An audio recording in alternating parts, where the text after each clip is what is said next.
안녕하세요. 스탁119 임광목 대표입니다. 6월 8일 토요일, 오늘 비가 오는 토요일이어서요. 저는 비 오는 날 좋아한다고 했잖아요. 그래서 그 기분이 나쁘지 않은 상태에서 주말 스페셜 유튜브 방송을 시작을 해보도록 하겠습니다.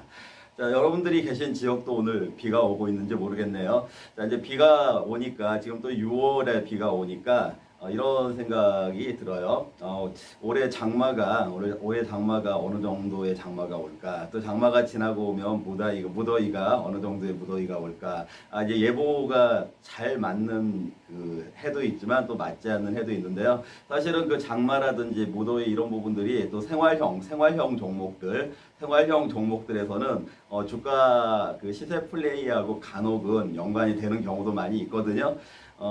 비단 그 날씨로 인한 직접적인 예를 들어서 이제 너무 습하게 되면은 무엇이 필요하겠나, 너무 더우면은 무엇이 필요하겠나, 이런 부분들도 있지만, 이제 장마 태풍 이런 것들이 장기화가 된다라든지 이러면은 폐기물 처리라든지 또는 방역 이런 부분들하고도 다 연관이 있습니다. 그래서 여러분들 유튜브 통해서 그러니까 저희 스탁119 유튜브를 통해서 다양한 그 컨텐츠를 접하고 계시지만 여러분들 스스로도 그 기초부터 이런 날씨하고 관련된 어떤 종목들이 유리할까, 또 그런 이번에 영향이 없이 관계가 없이 그냥 또 여름에 주가가 올라가는 종목들이 올해에는 올라가지 않고 그냥 지나갈 수도 있을까?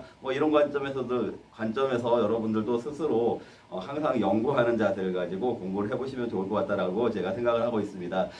요즘 지금 6월달, 5월달, 4월달부터 해가지고 그렇게 이제 시장 자체가 좋지는 않았죠. 좋았다라고 볼 수는 없으니까, 좋았다라고 하는 그 장세는 어떤 종목이든지 웬만하면은 사면 다 올라가는 장세가 좋은 장세라고 할 수 있으니까, 그런 의미에서 그렇게 이제 썩 좋은 장세는 아니었다라고 이제 볼 수가 있고, 자, 그 와중에서도 또 열심히 포트폴리오를 중기적인 포트폴리오를 홀딩해 가면서, 또 그건 이제 시장의 그 분석하고 이제 관계가 되는, 그러니까 시장을 잘 분석을 해서 그 분석에 따라서 중기 포트폴리오를 가지고 가면서도 또 단기적으로 또 이슈에 따라 가지고 수익을 주는 종목들이 있지 않았습니까? 예를 들어서 지난주 월요일 날 또 산뜻하게 출발을 해드리기 위해서 제가 자원 관련된 율호라든지 포스코 인터내셔널 이런 종목들 추천을 드렸고, 타이밍 맞으신 분들은 또 단기에 수익이 나지 않았습니까? 이런 것들을 활용하시면서 시장이 좀 안 좋다고 하더라도 그 단타낼 건 단타내면서 또 이렇게 그 시장의 변화를 기다리시는 그런 그 태도가 이제 이 증시에서 오랫동안 생존할 수 있고, 또 최종적으로 증시에 있어서 승자로 남을 수 있는 그런 그 태도가 아닐까 싶은데요. 비단 그 주식을 하시는 분들뿐만 아니라 시황을 하시는 분들, 소위 이제 전문가라고 하시는 그 주식 카페 또는 주식 밴드, 유튜브 하시는 분들도 그 시장이 좋았을 때는 막 대단한 것처럼 활동들을 하시다가, 또 시장이 안 좋으면 또 추천 종목들이 잘 맞지 않고 그러면 잠수 타시고, 근데 요즘 또 이제 잠수 타다가 이름 살짝 바꿔가지고 나타나시는 분들도 있고요. 그런 이제 그게 어떻게 보면은 이 증시 시황 관련된 어떤 그 생태계의 모습인 것 같은데, 저도 보니까 저희 유튜브도 보니까 이제 저는 그런 이제 단기적인 시각을 가지고 이렇게 그 유튜브라든지 이 시황 전문가의 컨텐츠를 제공하고 있는 건 아니다라고 여러 차례 말씀을 드렸는데도 불구하고, 또 저희 유튜브도 보니까 이렇게 저도 모르는 분들인데 이제 구독자분들이시면서 이제 그 조회를 하시는 분들이겠죠. 그런데 요즘 들어서 그 조회수가 한 3주, 2, 3주 전보다는 조회수가 많이 줄어든 것 같아요. 그리고 그걸 보면서 어쩌면 그 가지고 계신 종목들이 올라가지 않고, 또 이제 저와 관계 없는 종목들 말씀드리는 거예요. 또는 그 일반 개미들이 그 급등주를 따라가다가 급등주에 물려가지고 그렇게 이제 손실이 커지고 있는 그런 상황들. 왜냐하면 시장 자체가 썩 좋지는 않았다고 평가가 되는 부분이 있으니까, 그렇게 되면 또 이제 심리적으로 우울하니까 주식의 주자도 듣기 싫다 막 이런 사람들이 생기잖아요. 그래서 또 이제 조회 시청하시는 분들의 수가 좀 줄어들었나 이런 생각도 저는 이제 해 보는데, 근데 그 저희 스탁119의 구독자분들 또는 저희 스탁119의 시청자분들께서는요, 아까도 말씀드렸지만 시장이 좋든지 안 좋든지, 여기 뭐 시장이 좋을 때만 수익 내는 건 누가 못하겠습니까? 시장이 좋든지 안 좋든지, 설령 그 시장이 좀 안 좋다고 하더라도 그런 기회에서 더 큰 것들을 배워간다라는 생각으로 저희 그 유튜브 그 컨텐츠를 활용을 하시면 좋겠다, 이런 말씀을 꼭 좀 드리고 싶습니다. 그러니까 저는 그렇게 생각을 해요. 주식시장 좋다고 잠깐 뭐 수익 잠깐 수익 내려고 들었다가 또 그 시장이 안 좋으니까 또 사라지고 이런 그 투자를 하시는 분들은 저는 여러 차례 말씀드렸지만 차라리 주식을 하시지 말라고 그렇게 말씀을 드리고 싶습니다. 그런 자세가 아닌 분들이 저희 스탁119에 지금 꾸준하게 시청을 해주시고 계시는 것도 사실이고요. 뭐 댓글도 많이 달아주시잖아요. 그런 분들은 뭐 항상 열심히 이렇게 공부를 하고 계신 걸로 알고 있는데, 그렇지 않은 분들도 좀 자신의 그 주식을 바라보는 가치관이라든지 태도라든지 아니면은 주식 라이프라든지 이런 것들을 그걸 좀 변화를 줘보시면 어떨까, 이런 생각을 하면서 여러분들에게 그런 제가 생각하는 그런 방향으로 여러분들이 한번 그 방향을 맞춰보시면 어떨까, 이렇게 말씀을 드리는 것입니다. 오늘은 저기 엑슨모빌 이제 석유, 미국의 이제 정유 최대 정유 회사고, 뭐 세계적인, 그리고 엑슨모빌 같은 경우가 이제 우리 애플이 등장하기 전까지는, 그러니까 애플이 등장했다는 얘기는 이제 기술주들의 시대가 열리기 전까지는 이제 정유니까 어쨌든 뭐 전통 산업이라고 할 수 있고 시가총액 1위였어요. 그래서 시가총액 1위인 엑슨모빌 주가를 통해 가지고 전 세계의 그 파생 상품들 시장까지도 좌지우지되는 그런 시대가 있었는데, 어느덧 뭐 기술주들의 그 전성 시대, 전국 시대가 열리면서 오히려 이제 엑슨모빌은 제가 알기로는 다우 산업지수 30 종목에서도 빠진 걸로 알고 있는데, 그게 이제 불명예스러운 그런 종목, 하지만 굉장히 좋은 회사인 건 맞고요. 이제 기술주 맥락에서 평가를 받지 못하고 있는 부분이 있지만, 오늘 엑슨모빌 얘기를 좀 잠깐 먼저 해보려고 하는데요.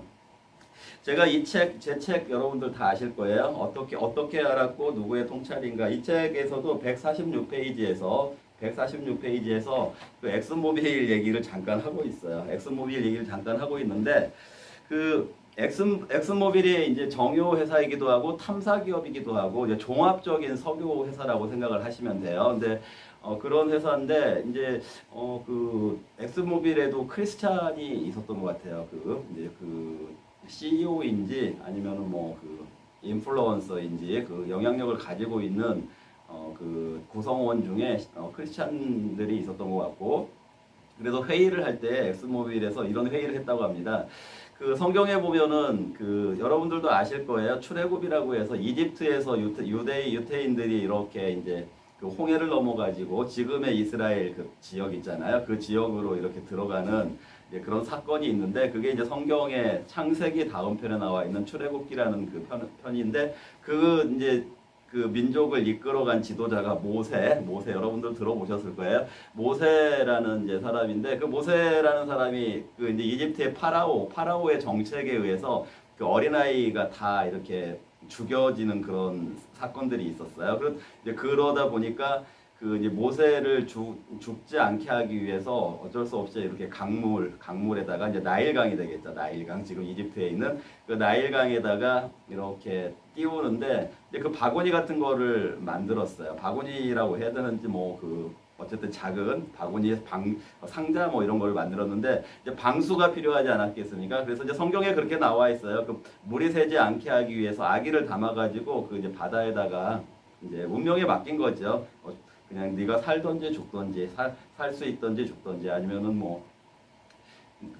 너의 운명에 맡기겠다, 이런 마음이었겠죠. 그래서 이제 바다에다가 갓난아기를 이렇게 상자 같은 걸 만들어 가지고 띄우는 그런 이제 내용이 있습니다. 근데 거기에 분명히 뭐라고 돼 있냐면은, 이제 물이 새지 않기 위해서 상자의 겉과 안쪽에다가 역청을 발랐다라고 그렇게 되어 있어요. 이게 벌써 뭐 4,000년 전 얘기잖아요. 4,000년 전 얘기인데 거기에 역청을 발랐다 이런 얘기가 나와 있어요. 근데 그 역청이라는 것이 지금으로 따지면 아스팔트거든요. 아스팔트. 그래서 이제 엑스모빌에서 회의 시간에 성경에 보면은 이 역청 얘기가 있지 않냐, 그 나일강에. 그러면 이집트에는 석유가 그 원유가 발견되지 않았는데 분명히 이 나일강에 역청 얘기가 있는 걸로 봐서는 그 석유 성분이 있다는 얘기가 아니냐라고 해가지고 엑슨모빌에서 결국 탐사를 하게 되고요. 탐사를 하게 돼서 정말로 그 나일강에서 유전을 발견하게 되는 그런 일화가 있습니다. 굉장히 유명한 일화고요.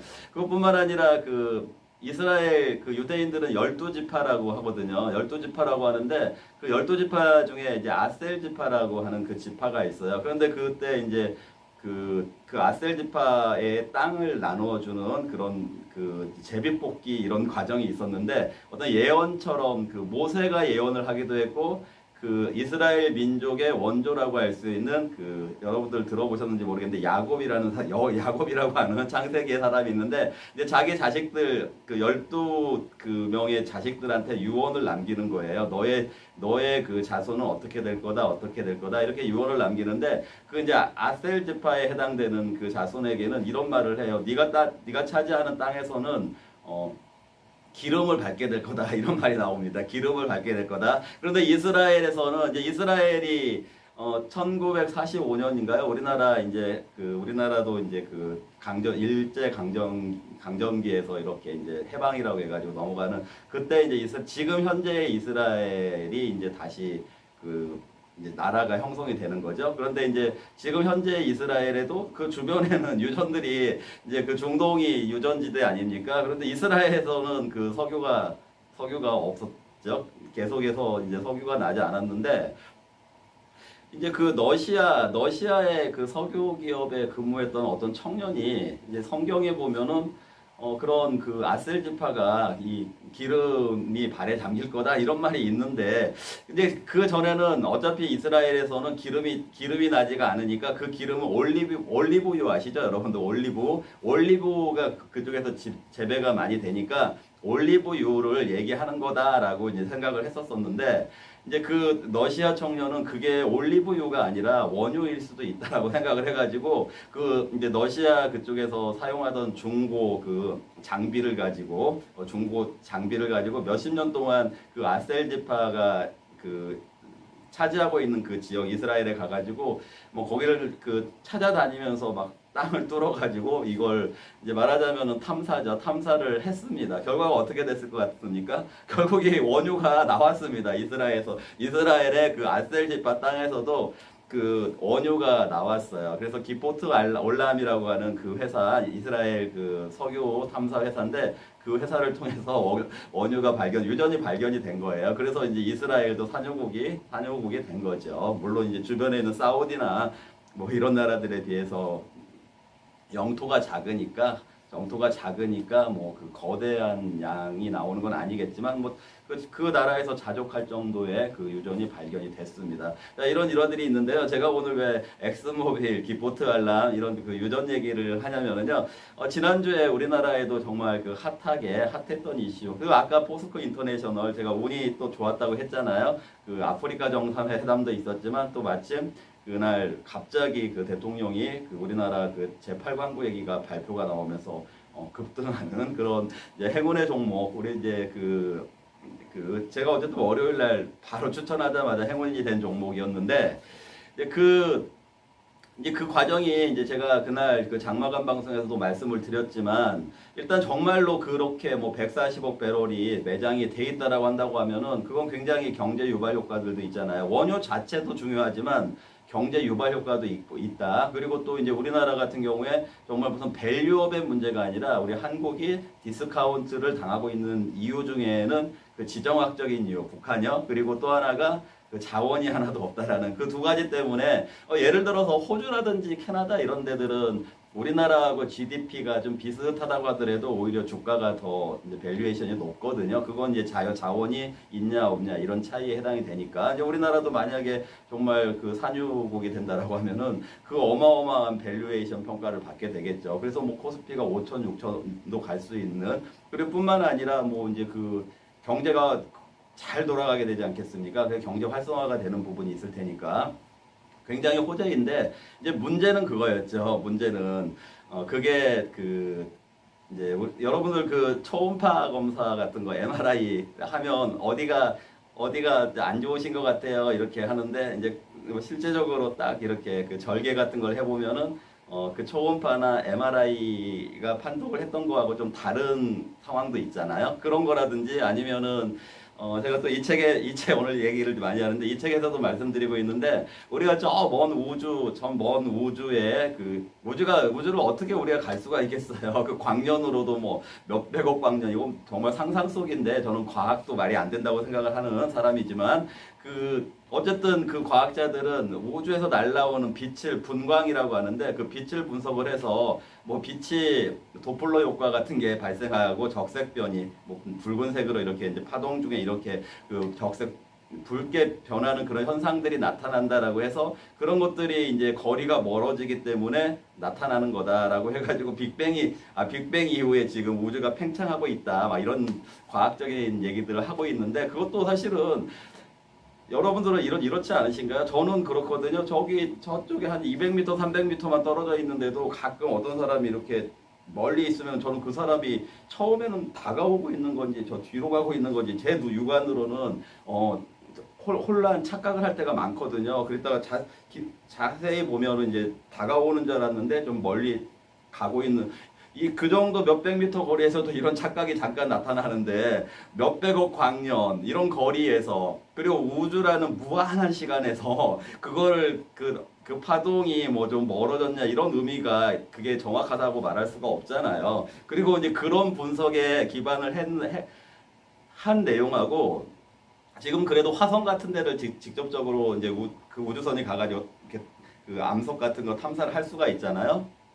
화성 같은 데 가서 이 탐사를 한 실제적인 탐사 내용하고 맞지가 않는 거예요. 그 분광에 의한 결과하고. 그러니까 그 과학도 완벽하다고 말할 수는 없는 거죠. 이제 그런 것처럼 이번에 이제 그 발견된 이제 유전도 그 전파 상태에서 이게 그 석유가 매장이 돼 있는 것 같다 이런 상황이니까 그거를 확인할 수 있는 방법은 아까 MRI도 이렇게 절개를 해봐야만 정확하게 알 수 있는 것처럼 땅을 파가지고 시추를 해봐야만 알 수 있다 이런 상황이니까 일단은 뭐 그런 기대감은 단발성으로 봐야 된다. 하지만 뭐 그게 내년 정도에는 그 가능성이 뭐 20%의 가능성에서 확실해진다고 하니까 저는 굉장히 잘 됐으면 좋겠어요. 우리나라 정말로 잘 됐으면 좋겠다. 그럼 우리나라 그 코스피도 한 5천, 6천 뭐 이렇게 7천 한번 가봐야 되지 않겠습니까? 그래서 정말 잘 됐으면 좋겠다 이런 생각을 하고 있는데 이제 이번에 오스트리아 업체 있잖아요. 오스트리아의 그 우드사이드라고 하는 석유 탐사 회사인 것 같아요. 호주의 그 최대 석유 탐사 회사에서 이제 우리나라에 한 2년 전에 그 지역을 그 영일만 그쪽 제8광구 그쪽을 이제 조사를 했는데 그쪽에서는 그 가능성이 없다라고 이제 결론을 내고 철수를 했다라고 이제 이렇게 나오는데 지금 산자부 얘기를 들어보면은 그쪽에서는 그 가능성이 없다라고 결론을 내고 철수를 했다기보다는 그 회사가 뭐 다른 회사하고의 합병 이런 과정이 그런 과정 중에 우리나라 쪽에 그 해양 탐사 사업 이런 부분들을 그냥 접은 거다라고 이제 그렇게 얘기하는 쪽도 있어요. 그래서 이제 그런 호주 업체의 자료들을 받아가지고 그걸 가지고 이제 미국의 이번에 액트지오라고 하는 지금 액트지오가 회사 규모가 너무 작다, 크다 막 이런 논란이 있는데 거기에서는 가능성이 높다라고 얘기를 하고 있는 거예요. 그래서 이제 며칠 전에 거기에 대표이면서 전문가이면서 뭐 박사이면서 이분이 오셨는데 그분이 이제 엑슨모빌 출신 아까 말했던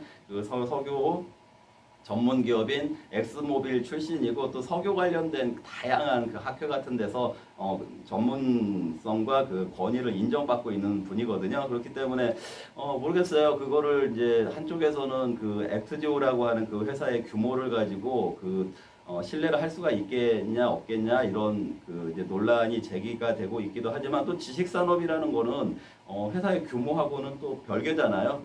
머리 예, 그 전문성 지식을 가지고 하는 산업은 또 이제 그 액트지오의 그 대표라고 하는 그분의 그 전문성을 더 평가를 해줘야 되지 않을까.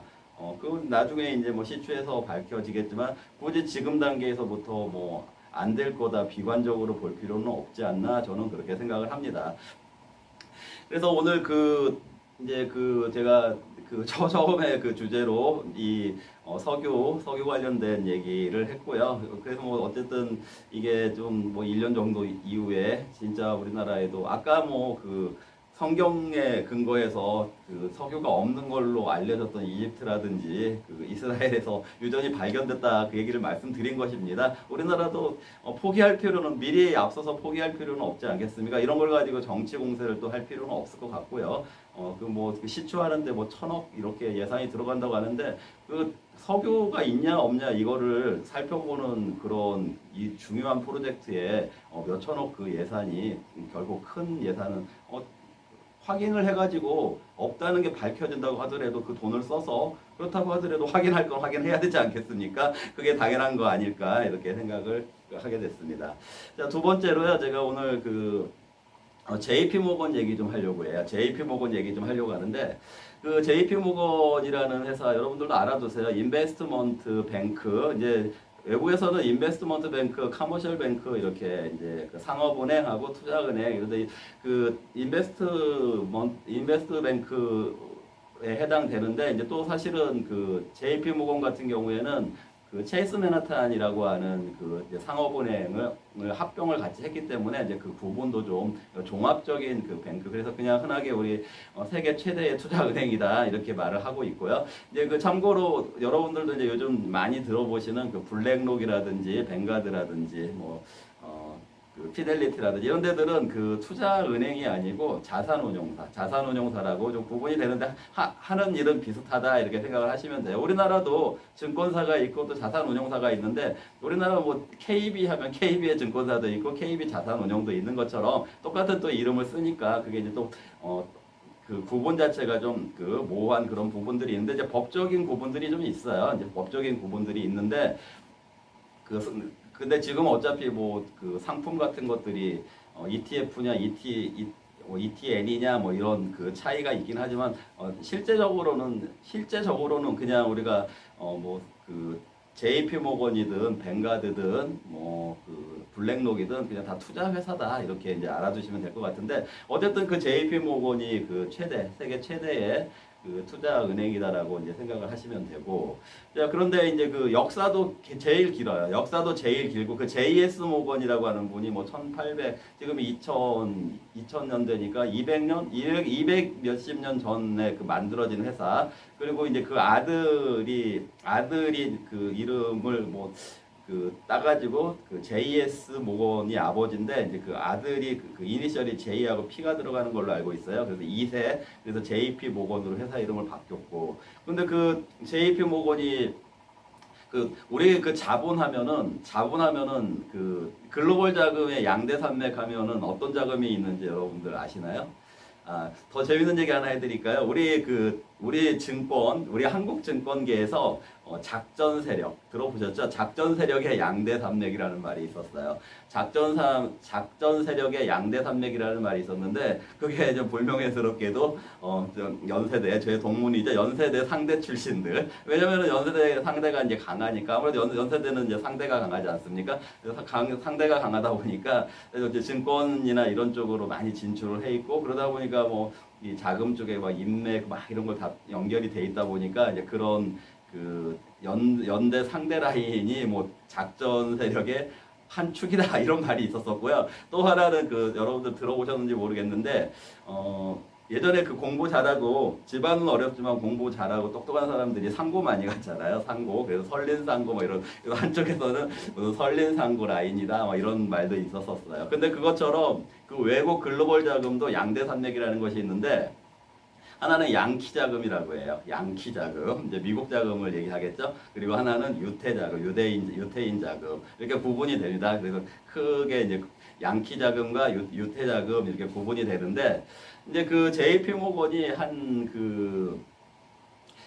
1800년대, 1900년대 까지 안 되고 그 1800 후반 뭐 이렇게 됐을 거예요. 그때 그 유태자본이라고 할 수 있는 유태자본 요즘 유태자본으로 유명한 데가 여러분들 많이 들어보신 그 골드만삭스 이런 걸 얘기하는 거예요. 근데 그 당시에 그 유태자본으로 굉장히 그 재벌가라고 할 수 있는 노스차일드라는 그 가문이 있지 않았습니까? 근데 그 노스차일드하고 그 철도 산업인가 이거를 거래를 해요. JP 모건이요. 그래서 그게 그 철도 산업을 이렇게 그 서로 한쪽에서 한쪽으로 매각을 하고 한쪽에서 이제 그거를 이제 인수를 하는 그런 거래가 있었다 보니까 지금도 그 JP 모건을 그 유태자본하고 이렇게 결탁된 그 음모론 같은 것 쪽으로 또 이제 그게 더 확대가 되면은 막 교황청의 자금, 그 교황청 아시죠? 교황청의 자금 막 이런 음모론, 그게 일루미나트라든지 프리메이슨 뭐 이런 거잖아요. 이제 이런 쪽으로 의심의 눈을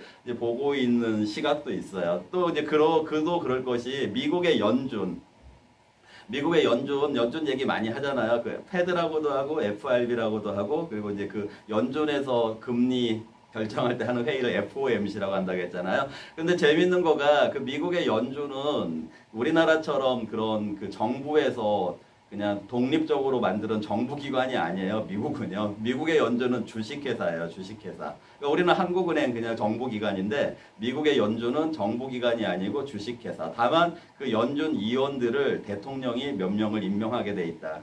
그런 구조인데 거기에 제일 일대 주주로 출자를 많이 한 그 금융기관이 JP 모건입니다. JP 모건이고 뭐 이제 시티은행, 뭐 내셔널은행, 뭐 몇 군데 은행들이 이제 중심이 돼가지고 연준이라는 게 만들어져 있다 보니까 그 연준의 그 지금 파월 의장이 경제 대통령이잖아요. 그러니까 우리가 흔히 생각하기에 그 파월 의장이 결국에는 JP 모건의 입장에서 모든 금리 결정이나 이런 걸 하지 않겠냐라고 이제 어떻게 보면은 합리적이지만 사실 또 합리적이지 않은 그 추정을 하는 거죠. 그러다 보니까 이게 무슨 음모론 같은 거, 유태자금 뭐 이렇게 해서 자기들의 그 경제가 뭐 말하자면은 이제 뭐 9.11 테러 같은 것도 주식시장을 그렇게 자기들의 그 이해구도 때문에 그 일부러 일으켰다 막 이런 얘기 이런 게 다 이제 그런 그 맥락이라고 볼 수가 있는데 그런 그 맥락에서 자주 거론이 되는 회사가 JP 모건인데요.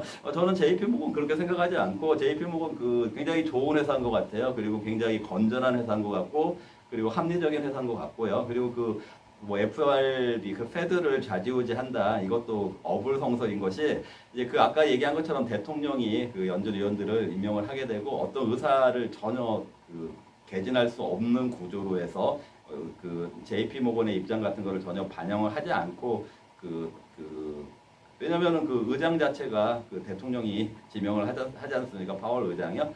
그런 것처럼 그런 그 이제 음모론으로 볼 부분은 아닌 것 같고, 근데 저는 이제 그 JP 모건에 대해서 최근에 여러 차례 그 제가 몇 가지 이제 언급을 드린 적이 있었었죠. 기억이 나시는지 모르겠지만, JP 모건의 그분이 제이미 다이먼인가? 제가 이름 항상 헷갈려요. 제이미 다이먼인 것 같아요. 지금 그 회장, CEO. 그분이 항상 그 투자에 있어서 금리 인하가 되는 것과 금리 인하가 안 되는 플랜 A와 플랜 B를 동시에 가져간다라고 JP 모건은 그렇게 얘기를 했었잖아요. 그런 것만 본다고 하더라도 JP 모건 뜻대로 그 패드가 좌지우지 되는 게 아니잖아요. 좌지우지 된다면 플랜 B를 왜 가지고 있겠습니까? 그런 합리성이 있다라고도 말씀드린 적이 있었었고, 그리고 그 비트코인에 대해서 JP 모건의 입장은 무엇이었습니까? 그 비트코인 그 현물 ETF를 만드는 거에 대해서 JP 모건의 입장은 무엇이었습니까? 예를 들어서 그 뱅가드 같은 경우에는 주주들한테 서한을 보내서 비트코인 절대 사지 말라라고 얘기했다고 했잖아요. 그런데 이제 그 JP 모건에서는 비트코인을 그 1억 원 이렇게 되는 그 가격 그 가격에는 안 산다. 그러니까 비트코인을 매매를 한다고 하더라도 그런 가격에는 안 산다 이렇게 얘기를 했잖아요. 그러니까 굉장히 어떻게 보면 굉장히 합리적인 거잖아. 합리적인 그런 기준을 가지고 있죠. 무조건 된다 안 된다 이게 아니고 자기들은 그 비트코인 인정을 해주지만 그 가격에는 안 산다 이런 입장을 그 JP 모건에서 개진을 했었었고요. 그리고 뭐 이제 그 또 AI에 대한 그런 입장 같은 것들도 JP 모건에서 그 연초에 그 다보스 포럼 같은 데에서는요, 이런 분들이 다 초대가 돼요. 그래서 그분들이 산업에 대한 그 자기들의 입장을 그런 얘기를 하는데 연설 같은 걸 하게 되는데 그런 내용들을 보면 대단한 분들이고 굉장한 해안을 가지고 계신 분들이니까 그러면 이 그 글로벌 산업이 어떻게 흘러가겠다 이런 것들도 참고가 할 수 있는 그런 회사죠. 그 JP 모건 같은 경우에는요. 근데 또 JP 모건이 최근에 그 주가가 미국 주가가 한 20% 정도, 20% 정도 하락할 수도 있다. 이렇게 좀 부정적인 시각을 개진한 적이 있었었어요. 자, 그런데 최근에 이제 며칠 전에 제가 이제 JP 모건의 그 수석 전략 이라고 수석 전략 이제 애널리스트 중에서도 굉장히 이제 중요한 그 수석 전략이니까 그분이 어떤 분이 이제 얘기를 한 걸 좀 눈여겨본 부분이 있어서 여러분들에게 오늘 좀 소개를 해드리려고 하는데 이제 그분 논리가 이렇더라고요. 미국 주식 얘기하는 거예요. 미국 주식의 그 30년 동안, 지금부터 30년 동안 그 PER 아시죠? 주가 수익 비율. 그 PER이 평균적으로 17이었다는 거예요. 17. 평균적으로 17, 30년 동안. 그런데 지금이 21이라는 거예요. 지금이 21이니까 대략적으로 21에서 17이면 4 정도 차이가 나니까 그거 따지면은 주가가 한 20% 정도는 하락할 가능성이 있다. S&P 500 같은 것도 그렇게 될 가능성이 있다. 이런 논거를 제시를 하더라고요. 30년 동안의 평균적인 PER로 인해서 지금 보통 17 정도가 30년 동안 유지가 되는 게 정상인데 지금 현재 21이다. 그러니까 이거는 거품이다라고 보는 거죠. 그 부분이요. 자, 그런데 이제 그 단서가 하나가 있었어요. 지금처럼 고금리. 지금처럼 이제 현재 미국 금리가 5.25 에서 5.5 그 사이가 이제 기준 금리로 돼 있으니까 그 레인지로 돼 있어요. 미국 금리는 5.25 딱 이렇게 정해지는 게 아니고 5.25와 5.5 사이 이렇게 레인지로 돼 있으니까 기준 금리가 그 기존 금리로 근거했을 때는 그렇다라고 이제 주가가 하락할 수 있다라고 이제 그렇게 경고를 JP 모건의 그 수석 전략가가 얘기를 했는데 저는 또 그걸 역설적으로 좀 생각을 해봤어요. 역설적으로 생각을 해보니까 이제 지난주에 그 ECB 유럽에서부터 금리 인하했잖아요. 제가 근데 한 몇 주 전에 금리 인하를 유럽에서 먼저 할 것 같다라고 분명히 방송에서 말씀드렸었던 거 기억나실 거예요. 근데 유럽에서 이제 금리 인하를 먼저 했으니까 그 과정에서 미국도 이제 조만간 금리 인하를 하게 될 것 같다라고 제가 어제 금요일 날 장마감 방송에서 말씀을 드렸지 않습니까? 그거 이제 안 보신 분들은 어제 방송도 확인해서 보시면은 자세하게 설명이 돼 있으니까 그 관계를요. 자, 근데 어쨌든 이제 유럽이 금리 인하를 단행을 했으니까 이제 미국도 금리 인하로 간다라고 이제 그거를 전제로 한다라고 하면은 좀 전에 그 JP 모건 수석 전략가가 그 21과 17 사이에 그 PER의 21과 17 사이에 그 사이에 의해서 지수가 하락할 가능성을 경고를 했잖아요. 그런데 전제가 고금리, 현재의 고금리 상태라는 전제가 있으니까 이제 그러면 다행인 거가 금리 인하를 하게 된다라면은 지금 21이지만 주가가 금리 인하를 해준다라고 하면은 이제 그거를 보전할 수가 있는 거잖아요. 그러면 주가가 안 빠질 수도 있는 그런 부분이 생길 수도 있겠구나. 그래서 저는 그 JP 모건의 그 논리를 굉장히 역설적으로 제가 다시 해석을 해봤어요. 그래서 어제 그 장마감 방송에서도 증시가 이제 우리 한국 증시 같은 경우에 뭐 삼성전자가 수급선을 회복하고 또 다음 주 동시만기일만 잘 넘기면은 그래도 이제 글로벌 전체적으로 동조화가 되면서 좀 좋은 방향으로 가지 않겠냐. 그런 가능성이 좀 더 커 보인다 이런 말씀을 드렸죠. 물론 이제 아시아, 중국하고 일본이 이번에 유럽의 금리 인한 것이 잘 먹히지 않는다라는 그런 전제는 깔았고요. 자, 이제 그런 그 뷰를 지금 이제 여러분들에게 이제 어제부터 또 말씀을 드리고 있는 중인데 그런 맥락에서 봤을 때도 그 JP 모건이 그 경고했던 부분이 희석이 될 수 있는 요인이 금리 인하가 이제 가시화가 된다라고 하면은 희석이 될 수도 있겠구나라는 그런 생각이 들고요. 또 하나의 저는 그 역설적으로 그 리포트를 보면서 무슨 생각을 했냐면요. 그 30년 동안 그 PER이 지금 21이라고 했잖아요. 그런데 지금 21이 엔비디아 PER이 70 정도 되거든요. 엔비디아가 70 정도 되고 뭐 이제 그 흔히 말하는 매그니피센트라고 하는 그 기술주들이 뭐 30, 40 정도들은 다 돼요. 그 반면에 이제 아까 제가 그 모두에 말씀드렸던 엑슨모빌 같은 그런 우량 기업들 같은 경우에는 PER이 10 몇 밖에 안 돼요. 뭐 13 뭐 이 정도밖에 안 되거든요. JP모건 같은 오늘 언급드렸던 회사들 아까 JP모건도 얘기를 했으니까 그 JP모건도 뭐 PER이 10, 13 뭐 15 이 정도밖에 안 되거든요. 그 뭐 존슨앤존슨 이런 데들도 10 몇 밖에 안 되고 그거 보면은 아까 이제 그 21을 놓고 봤을 때 엔비디아가 70.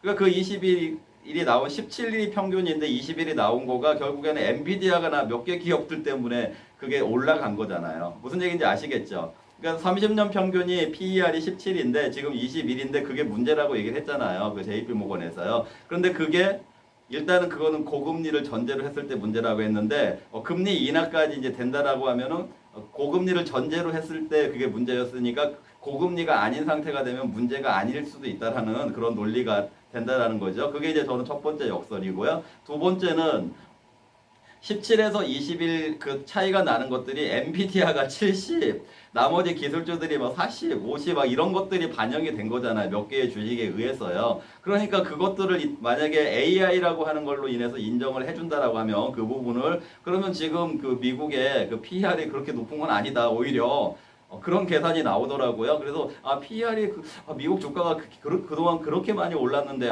그래도 기업들이 실적까지 계속 좋아져가지고 PER 자체가 그렇게 높은 게 아니다. JP모건에서는 17하고 21을 비교해서 높다고 보지만 오히려 그 AI라고 하는 그 기존의 30년 평균이라고 했잖아요. 근데 그 30년이 AI 시대는 아니었잖아요. 맞잖아요. 그 AI 시대는 아니었는데 지금 AI 시대로 인해서 그 예전하고 30년간은 완전 다른 시대가 됐으니까 거기에서 17이었던 거가 21, 몇 개 기업들이 그렇게 해서 올려놨는데 그거를 그 30년 예전 그 전통산업하고 비교해서 주가가 빠진다 이렇게 보는 논리는 좀 맞지 않을 수도 있겠구나. 그래서 오히려 그 21, 그 PER이 21로 봤을 때는 그 기술주들은 아니라고 하더라도 다른 종목들이 정말 저평가가 많이 돼 있구나. 그 말하자면 그 다우온송 같은 지수 많이 빠졌다고 했잖아요. 그러면 미국 주식들도 너무 싼 주식들도 있겠구나. 이런 계산이 되니까 그 저렴한 미국 주식들도 한번 관심을 가져볼 필요가 있고 뭐 그런 맥락에서 보면 우리나라도 마찬가지잖아요. 우리나라 주식들도 지금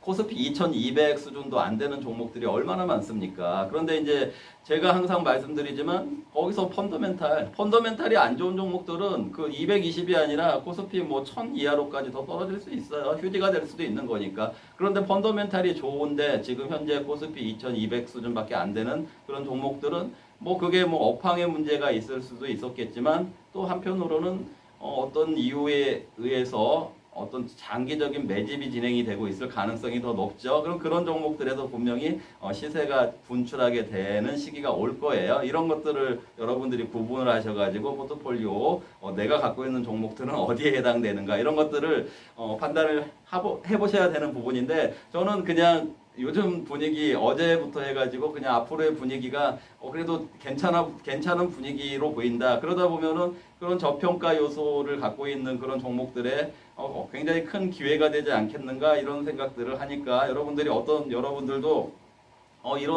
그런 기회가 온다라면은 이번에 오는 기회는 내가 놓치지 말아야지 이런 마음의 준비 마음의 준비를 하고 계셔야 된다 이런 말씀을 드리는 거죠. 마음의 준비라는 거는 뭐 포트폴리오를 정말 아까 펀더멘탈이라든지 말도 안 되는 종목이라든지 이런 거 가지고 계시면은 그런 종목이라면은 기회를 놓치지 않아야겠다. 이거는 그런 종목 가지고 있으면 기회를 또 놓치게 되는 거니까 어떤 교체 이런 부분들도 고려를 해보셔야 되고 그리고 이제 뭐 저거 계속해서 제가 강조드렸듯이 현금 비중 유지하자 말씀드렸지 않습니까? 그 현금 비중 가지고 잘 활용을 해보자 그 얘기죠. 너무 좋으면서도 주가는 충분히 너무나도 가격이 낮으면서도 좋은 형태를 이루고 있는 그런 종목들이 있으니까 그런 종목들의 기회를 만들어 가실 수가 있다. 그런 걸 기대를 해도 되는 그런 분위기가 오고 있다. 이렇게 말씀을 드리는 거고요.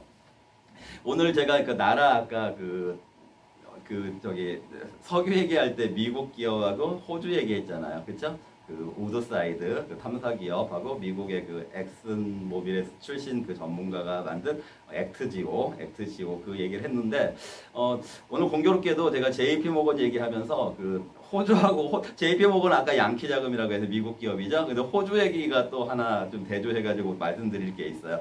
호주의 투자은행 중에 1위가 맥컬리라는 데가 있어요. 맥컬리라는 데가 있는데 그 맥컬리는 거기도 세계 1위 규모는 JP 모건보다 훨씬 작겠지만 세계 1위를 하고 있는 타이틀이 있는데 그 인프라 쪽 투자은행으로서는 세계 1위예요.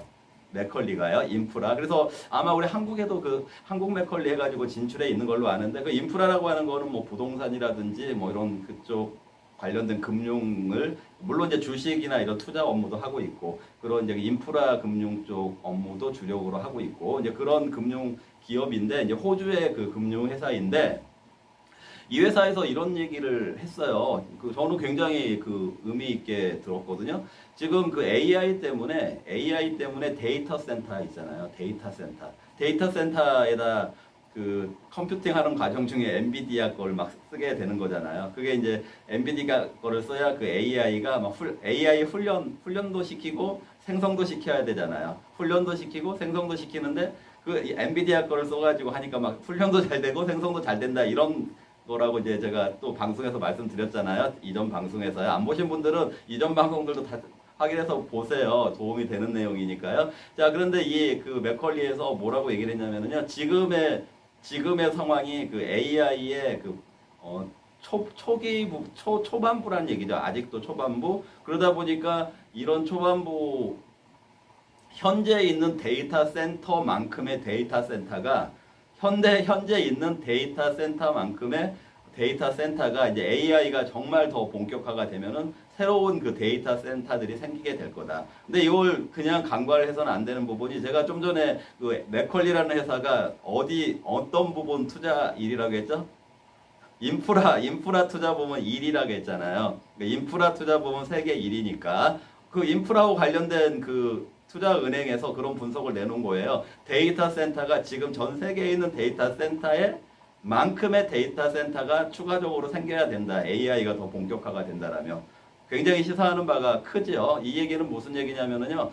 앞으로도 그 관련된 주식들, 그래서 관련된 주식들에서 먹거리들이 그 AI의 그 진행 과정에서 아직 이 전문 기관에서 초반으로 본다고 하니까 그 먹거리들이 그래서 뭐 이번 데이터 센터 관련해 가지고 막 전력주들 뭐 그 냉각주들 다 한 번씩 또 시세 플레이 했잖아요. 이런 것들이 또 반복될 수가 있는 그런 먹거리 장세가 계속해서 나올 수 있을 것 같다. 이렇게 예상이 되는 부분. 그래서 저는 주식시장이 이제 좀 그 제가 한 2달 정도에는 좀 조심하자라는 그런 모드로 많이 말씀을 드렸는데, 야, 물론 이렇게 다 같이 너무 긍정할 때 항상 조심해야 되는 거가 뒤통수 맞는 가능성도 1%는 있으니까 항상 조심은 해야 되겠지만, 그래도 돌아가는 분위기가 저는 증시가 좀 나아지는 것 같고, 뭐, 최소한 우리 한국 증시 종목들 중에 아까 2200도 안 되는 종목들이 있다고 말씀드렸잖아요. 그런 종목들 시세 플레이가 조만간에 나오지 않을까 이렇게 생각이 드니까요.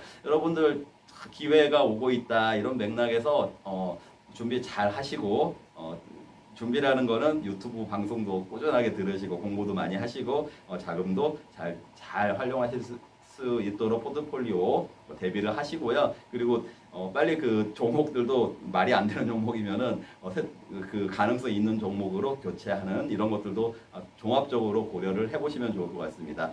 자, 저희 스탁 119하고 함께 하시면은요, 아무래도 여러분들께 그런 맥락에서 도움을 드릴 수 있으니까요, 무엇이든지 궁금한 점이 있으시면은요, 010-6656-9502 010-6656-9502 제 직통으로 제가 바로 소통할 수 있는 문자니까 문자 보내주시면은 문자를 보내주시는 게 좋아요. 왜냐면은 그 전화는 바로바로 이제 뭐 저도 개인적인 상황이 있을 수 있으니까 문자를 남겨주시면 조금 늦게 보더라도 문자에 대해서 답변을 드리니까 항상 궁금한 것들 뭐 종목에 대한 거든 우리 포트폴리오에 참여에 대한 것들이든 아니면은 뭐 고민에 대한 것들이든 주식 관련한 이런 것들을 뭐 기탄 없이 문자로 활용을 해주시면 좋을 것 같고요. 자, 오늘 내용이 마음에 드셨으면은요, 좋아요와 그리고 구독 안 하신 분들은 구독도 꼭 눌러주시고요. 또 여기 아마 이렇게 밑에 저희 그 자율구독에 대한 응원, 여러분들 인지상정이라는 거 알고 계시죠? 우리가 다 착하게 살다 보면은 더 좋은 결과가 있지 않겠습니까? 자, 주말 잘 보내시고요. 다음 주 월요일 날 또 인사를 드리겠습니다. 네, 시청해 주셔서 감사합니다.